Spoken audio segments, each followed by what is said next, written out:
오늘은 시편 58편 말씀, 우리 전편의 말씀을 가지고 통치자들아 어찌 잠잠하냐, 통치자들아 어찌 잠잠하냐, 이런 제목으로 함께 말씀을 살펴보겠습니다. 이제 이 시편에 보면 여러분 이 표제가 있죠. 다윗의 믹담시, 인도자를 따라 알다스엣에 맞춘 노래, 이렇게 믹담이라고 표현되어져 있는데, 이 믹담이라고 기록된 시편은 시편 150편 중에 6편입니다. 시편 16편부터 시편 16편과 56, 57, 58, 59, 60 이렇게 5편 합쳐서 이제 6편이 되죠. 여러분 그 앞에 편도 뒤에 편도 전부 믹담이라고, 히브리어로 덮는다 라는 의미를 가지고 있어요. 그래서 이게 돌에 새겨진 시를 의미한다고 해요. 돌에 새겨진 시라는 그런 뜻이라고 합니다. 저는 오늘 여러분들과 함께 특별히 나라와 민족을 생각하면서 이 말씀을 살펴보기를 원하는데요. 1절은 이렇게 말하고 있죠. 어찌 잠잠하냐. 먼저 이야기하는 건 통치자들아 어찌 잠잠하냐. 또 중간에 인자들아 어찌 잠잠하냐. 수로는 이렇게 나와 있어요. 정의를 말해야 하거늘 어찌 잠잠하냐. 올바르게 판결해야 하거늘 어찌 잠잠하냐. 불의가 판치는 그런 시대를 향하여서 다윗이 이 노래를 하고 있다라고 이해를 하시면 되겠습니다. 그래서 오늘 그 맥체인 성경 본문은 58편과 59편인데 제가 묵상을 하는 중에 58편의 말씀에 조금 더 이 시대적인 상황들이 반영되어 있는 것 같아서 58편의 말씀을 함께 살펴보려고 합니다. 먼저 통치자들 그리고 사람들이 잠잠한 이유가 무엇일까? 사람들이 왜 침묵할까? 침묵이라는 단어가 첫 번째 키워드라고 생각을 해볼 수 있을 것 같아요. 사람들이 침묵할 때는 이유가 있을 거예요, 분명히. 침묵이라는 단어를 쓰는 것은 뭔가 말해야 할 것이 있음에도 불구하고 말하지 않는 상태라고 전제할 수 있을 텐데, 먼저 그러면 침묵에 대해서 묵상해 볼 때 하나님이 아무 말씀하지 않으시고 하나님이 침묵하실 때가 있잖아요. 하나님이 살아계신 것 같이 느껴지지 않고 하나님이 내게 바라시는 게 무엇인지, 내가 어떤 삶을 살아야 될지 하나님이 살아계시다고 느껴지지 않는 그런 일들이 신앙생활에는 종종 있습니다. 그리고 신앙생활을 막 시작하신 분들은 내가 믿음 생활을 하기는 하는데 하나님이 살아계시다는 것을 경험해보고 싶다, 또 이렇게 표현하죠. 하나님의 살아계심을 느끼지 못하는 상태, 이런 것이죠. 네, 하나님이 침묵하시는 이유를 우리가 묵상해 볼 때 몇 가지로 생각해 볼 수 있어요. 첫 번째로는 우리가 바라는 것이 하나님과 전혀 상관없을 때, 하나님은 아무 말씀하지 않으시는 거예요. 아무 말씀하지 않으심으로 우리가 원하는 그것, 우리가 가고 있는 그 길이 하나님의 뜻이 아니라고 침묵으로 말씀하실 수도 있다고 생각합니다. 또 침묵의 의미는 여러 가지가 있을 수 있는 거예요. 하나님이 우리를 훈련시키실 때, 모세를 광야에 40년이나 내모시고 아무 말씀, 한 말씀도 하지 않으시면 그 40년을 그냥 방황하셨잖아요. 그러니까 출애굽기 3장에서 불꽃 떨기나무까지 해서 하나님이 네가 선 곳은 거룩한 곳이니 네 발에서 신을 벗어라, 그렇게 말씀하실 그때까지 40년 동안 40세에서 80세까지 지냈던 모세에게는 하나님이 한 말씀도 하지 않으셨던 거예요. 40년 동안 모세에게 침묵하신 거예요. 그게 뭐예요? 모세를 준비시키시는 훈련의 시간들이었다라고 이해할 수 있는 것이죠. 그 광야의 40년이 모세에게는 매우 유익했던 것이 출애굽, 이스라엘 백성들을 애굽에서 약속의 땅 가나안으로 인도하기 위해서 통과해야 되는 지점이 바로 그 광야였잖아요. 그러니까 모세가 그 40년의 광야 생활을 한 것은 이스라엘 백성들에게는 가장 전문가를 만나게 하시려는 하나님의 놀라운 계획이 있으셨던 것이거든요. 하나님 우리 삶 가운데 어떤 아무 말씀도 하지 않고 계시다는 것은 하나님이 때때로 우리에게 침묵하시고 우리가 훈련받는 훈련 중이라고 생각할 수도 있습니다. 때로는 하나님이 아무 말씀하지 않으시면서 하나님을 신뢰하기를 바라시고 계실 수도 있겠다는 생각도 해봐요. 침묵하신 하나님을 신뢰하라. 또 이렇게 제가 말씀을 찾아보니까 우리가 바라는 어떤 상태가 우리 스스로를 매우 어렵게 하기 때문에 하나님이 아무 말씀하지 않으실 수도 있다, 이런 말씀도 하십니다. 그런데요, 하나님이 아무 말씀도 하지 않은 가장 부정적인 케이스가 어떤 것이냐라고 할 때, 내가 그들의 기도를 듣지 않겠다라고 말씀하신 상태. 하나님이 그를 버리시기로, 그의 기도를 듣지 않으시기로 하나님이 완전히 등을 돌리신 상태. 나에게 기도하지 마라, 저들을 위해서 기도하지 말아라, 저들이 기도할지라도 내가 저들의 기도를 듣지 않을 것이다. 하나님이 매우 진노하시고 상심하신 상태일 수도 있겠다, 이런 생각도 해볼 수 있을 겁니다. 그러니까 하나님의 침묵이 어떤 의미가 어떤 것이냐, 우리 삶 가운데 우리가 매일 하나님의 살아계심을 경험하면 제일 좋겠지만, 하나님의 살아계심을 내가 경험하지 못하고 하나님이 살아계시지 않는 것 같다고 생각할 때 하나님이 어떤 이유로 나에게 그렇게 말씀하시지 않고 하나님이 느껴지지 않는 것인지, 여러분 그런 이유들을 명확히 우리가 좀 가늠할 수 있어야 되리라 생각을 합니다. 자, 그런가 하면 여러분 침묵 효과라는 거 들어보셨어요? 침묵 효과?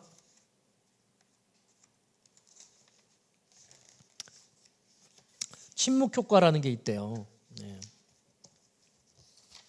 침묵 효과가 무엇이냐? 어떤 일들을, 부정적인 상황, 매우 불편한 진실, 이런 것들을 맞이하게 되었을 때에 사람들은 그와 같은 사실들을 말하기 꺼려해서 침묵하게 된다는 거예요. 그래서 한국 사회에서 지금 벌어지고 있는 여러 가지 일들, 이 일들은 어떤 것인가? 오늘 통치자는 왜 침묵하고 있는가? 오늘 여기 뭐라고 말하냐면 인자라고 말하는 사람들은 왜 올바른 판결을 하지 않는가? 왜 잠잠하냐? 왜 침묵하고 있느냐? 자, 여러분 좀 시사적인 얘기로 돌아와서,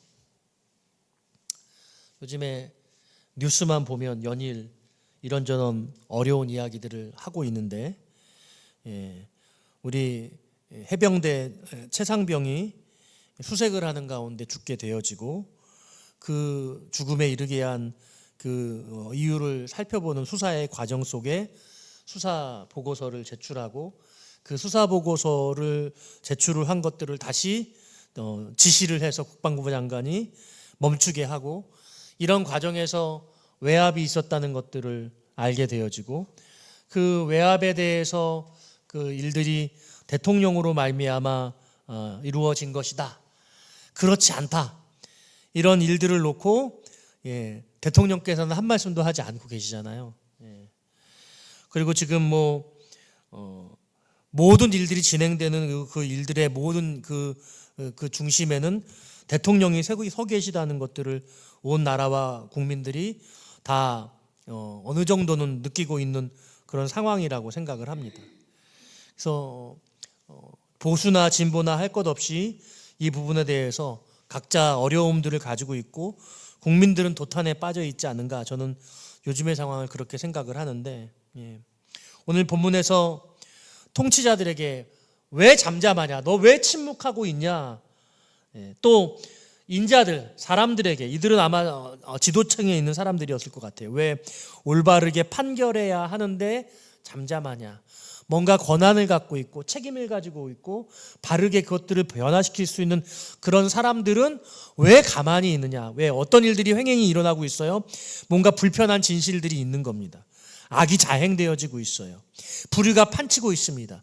그런데 그런 악과 그런 어려움들, 불의들을 살펴보면 그걸 마땅히 고쳐낼 수 있는 자들, 그들은 그 입을 열어서 그것들을 바꾸어내야 한다 라고 말씀하고 있는 거죠. 그래서 다윗은 제일 먼저 국가의 지도자, 통치자들에게, 왕들에게, 그리고 지도층, 인자들에게 왜 너희들은 침묵하고 있는 것이냐라고 요구하고 질문하고 있는 거예요. 제가 이 말씀을 준비하면서 이 말씀이 자칫 정치적일 수 있어서 너무 조심스러움이 있는데, 저는 대통령을 위해서 늘 기도하고 있어요. 그런데 대통령이 더 이상 이렇게 하시면 안 되지 않겠는가, 그런 생각을 하게 되어집니다. 자꾸 적들을 많이 만들고, 그리고 그들을 같은 대한민국 국민으로 취급하지 않는 것 같고, 정말 서로 뜻이 다르고 의견이 다르고 견해가 달라서 갈라치기하고 분열하고 그러면 이 나라와 민족은 점점 더 어려워질 수밖에 없지 않은가, 이런 생각을 하게 되는 거죠. 나를 따르지 않는 자들은 내가 다 죽여버릴 거야, 이런 마음 가지고서 어떻게 온 나라를 이끌어갈 수 있겠습니까? 저는 오늘 이 통치자들이, 지도층들이 잠잠하고 있는 이유가 무엇이냐라고 할 때, 오늘 시편에서는 뭐라고 말하냐면 그들이 악인이기 때문이다. 그들이 악인이기 때문이다. 이렇게 말씀하고 있는 거예요. 오늘 우리나라의 상황들이 어떤 상황인가, 제가 그것에 대해서 함부로 말하지 않겠습니다. 그런데 오늘 시편에서는 통치자들이 어떻게, 왜 잠잠하냐, 지금 너희들이 잠잠하면 안 돼. 너희들 지금은 말할 때야.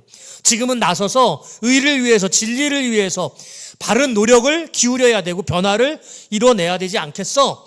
이렇게 외치고 있는 거거든요. 누가요? 다윗이요. 돌비에 새겨서 그렇게 말하고 있다는 겁니다. 제가 아까 여러분 침묵 효과라는 것에서 말씀을 드렸는데, 독일의 소통 전문가 코르넬리아 토프 이분이 침묵이라는 무기라는 책을 쓰셔서, 침묵에 대한, 제 이 책을 읽어본 건 아닌데 인터넷에서 제가 이 침묵에 대한 내용들을 정리를 좀 했어요. 근데 뭐라고 말하고 있냐면, 첫 번째로 침묵도 소통이래요. 침묵으로도 의사를 전달할 수 있다고 그래요. 침묵으로 어떻게 소통하느냐, 너무 많은 말이 오가기 때문에 더 이상 대화가 통하지 않을 때 침묵할 수 있대요. 또 두 번째, 위로해야 할 때 침묵할 수 있대요. 뭔가 위로의 말을 건네는 게, 그 말을 건네는 게 위로가 안 될 수 있죠. 위로의 말이라고 한다는 게 진심으로 그 마음을 전하기가 어려울 수도 있어요.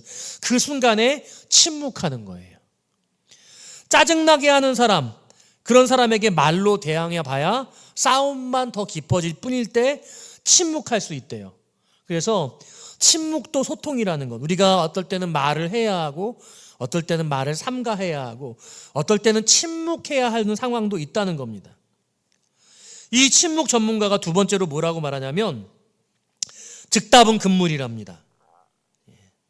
너무 빨리 대답하는 것이 문제라는 겁니다. 경솔함을 야기하는 것이라고 말하고 있습니다. 도발적인 질문이나 곤란한 질문에는 굳이 대답할 필요가 또 없다고 말합니다. 그래서 우리가 어떤 질문 자체는 그 질문이 너무나 위험해서 어려운 질문이어서 답하지 않은 것, 그게 현명하다는 겁니다.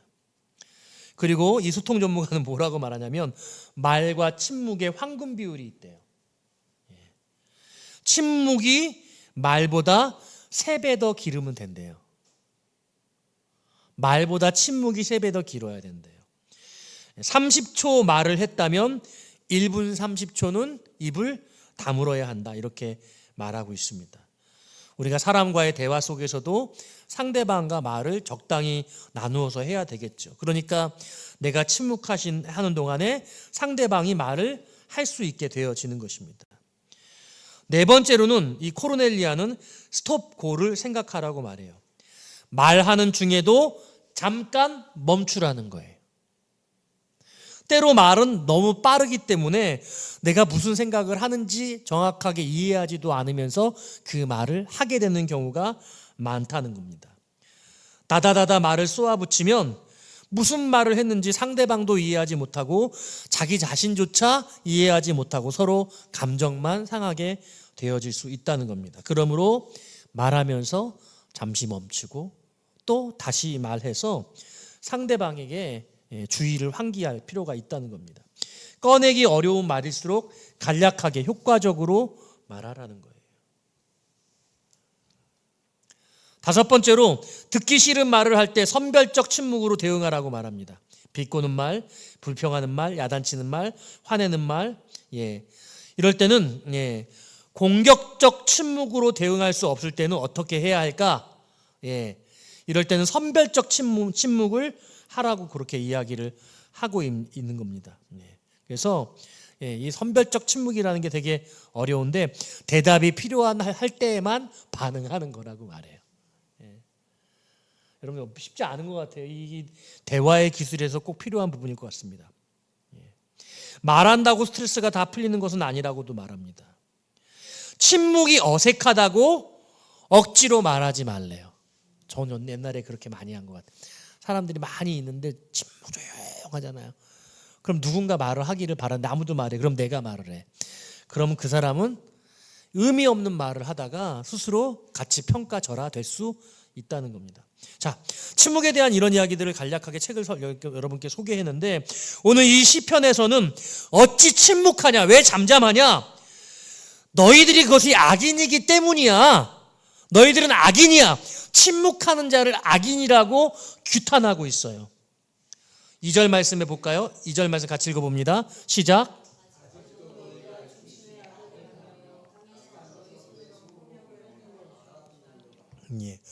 중심에 악을 행하고 그리고 그 손으로 폭력을 달아준다. 통치자들이 악인의 악행을 침묵하는 것은 그 통치자의 손으로 폭력을 달아주는 것과 같으며 통치자들이 악인들의 악행을 침묵하는 것은 통치자들의 마음의 중심에 악이 있기 때문이다. 지도층들도 마찬가지죠. 통치자나 지도층이나 그 악행에 침묵하는 자들의 중심과 그들의 손은 그 악행에 가담하고 있는 것이다. 이렇게 말하고 있습니다. 이런 악인은 어떤 악인들이냐? 3절 말씀엔 한줄 더 뜹니다. 3절 말씀 같이 읽어봅니다. 시작. 악인은 모태에서부터 멀어졌으며 나면서부터 곁길로 나아가 거짓을 말하는도다. 한마디로 말하면 뼛속까지 악인이다. 뼛속까지 악인이다. 여러분 제가 여러 번 번번이 말씀드리는데 악인과 함께하지 말라고 말씀드리잖아요. 악인이 제일 무서운 건 너 죽고 나 죽자라는 거예요. 너 죽고 나 죽자. 그러니까 여러분 그 악인과 대항해서 싸우려면 나도 악인이 되어지기 때문에 한 사람의 악인과 10사람의 의인이 그 10명의 선한 사람이 한 명의 악인을 물리치지를 못하는 거예요. 왜? 악인이 너무 추잡하고 더럽거든요. 뼛속까지 악인이거든요. 그래서 급기야는 자기만 죽는 게 아니라 상대방도 죽게 한단 말이에요. 너 죽고 나 죽자. 그러므로 선량한 사람들이 뭐라고 말해요? 똥이 무서워서 피하냐? 더러워서 피하지. 그러면서 악인이 그의 악행을 뭐예요? 침묵해요. 왜? 두려우니까. 자기한테 해코지를 당할까 봐. 그래서 악인이 그래서 무서운 거예요. 그래서 그냥 어떤 사람이 순간에 자신의 이익을 위해서 악을 저지를 때 그 악은 일시적인 악이거나 순간적인 악일 수 있어요. 인간은 죄인이잖아요. 그러므로 자신에게 불이익이 돌아올 때 감정적으로 복받쳐오는 어떤 감정들, 악한 마음들을 갑자기 가지게 될 때 살해야 할 의사를 가진다거나 욕을 하게 되어진 거나 폭력을 행하게 되거나 우발적으로 죄를 짓기도 한단 말이에요.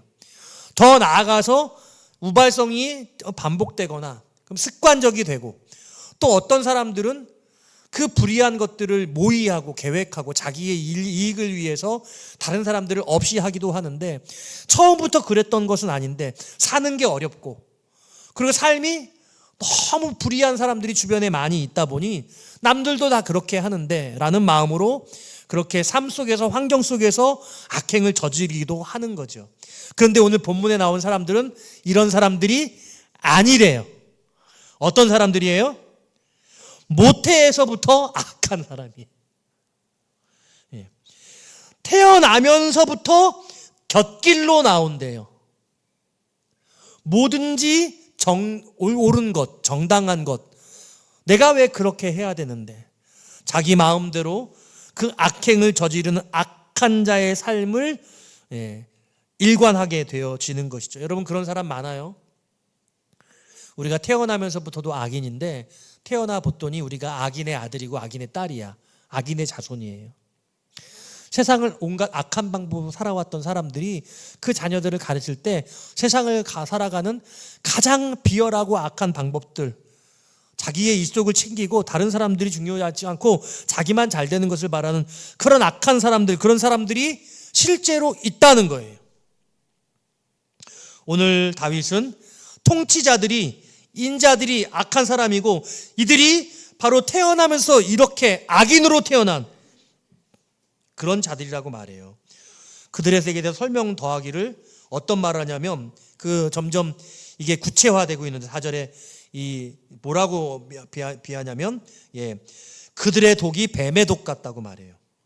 그들은 귀를 막은 귀머거리 독사 같대요. 귀머거리 독사. 태어나면서부터 악인인데 독사는 아주 악하잖아요. 마귀를 대표하잖아요. 근데 귀머거리 독사래요. 그래서 5절 말씀에 술 사이에 홀리는 소리를 듣지 않고 능숙한 술객의 요술도 따르지 않는 그런 독사라고 그렇게 말하고 있어요. 여러분, 이런 악인들 만나지 않으시기를 주님의 이름으로 축원합니다. 여러분 주변에 그런 사람들이 있으면 꼭 피하세요. 그런 악인들이 여러분들을 무너뜨리려고 아주 교묘한 술수를 써서 달콤한 것 같은 제안을 할 때 그들의 속모습을 읽어내는 그런 사람 되시기를 주님의 이름으로 축원합니다. 그리고 오늘 이 다윗은 그들을 저주합니다. 자, 예수 믿는 사람은 저주할 수 있어요, 없어요? 저주할 수 있어요. 오늘 다윗이 저주하고 있어요. 어떻게 저주해요? 자, 여러분 6절 말씀, 7절 말씀 같이 한번 읽어봅니다. 하나님이여 그들의 입에서 이를 꺾으소서. 여호와여 젊은 사자의 어금니를 꺾어내시며 그들이 급히 흐르는 물같이 사라지게 하시며 겨누는 화살이 꺾임 같게 하시며. 자, 지금 저주가 이어지고 있는데 그 입안에 있는 이를 꺾어달래요. 그건 어떤 이예요? 사자의 어금니.